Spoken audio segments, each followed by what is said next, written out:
সংশোধন করে দিতে পারে। একটা পয়েন্ট।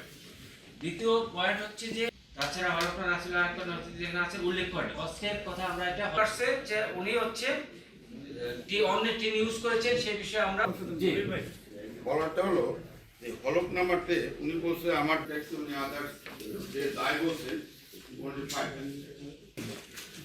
দেখেন income tax part by part করে দেখেন আমাদের আসলে লার্নিং অ্যাডভোকেট ওই পারমিশন ডিসক্রিমিনেশনটা যদি তুলে ধরে আচ্ছা আপনার পয়েন্ট 97 লক্ষ হলফনামায় আছে এটা স্ত্রীর নামেরটা বলি না টুট করে সংশোধন করে আর হচ্ছে প্লাস হচ্ছে 5 লক্ষ টাকার যে স্ত্রীর নামে হোক আর যাই নামে হোক কোনো মূল্য উল্লেখ করবে পাওয়া যায়নি বা স্বাক্ষর করেনি। তারপর হচ্ছে আমাদের আমি এটা শুনেন আপনাদের সামনে তো এখন যে বিভিন্ন জায়গায় সার্বিক বিবেচনায় আপনার মনের মধ্যেই বাতিল ঘোষণা করা হলো।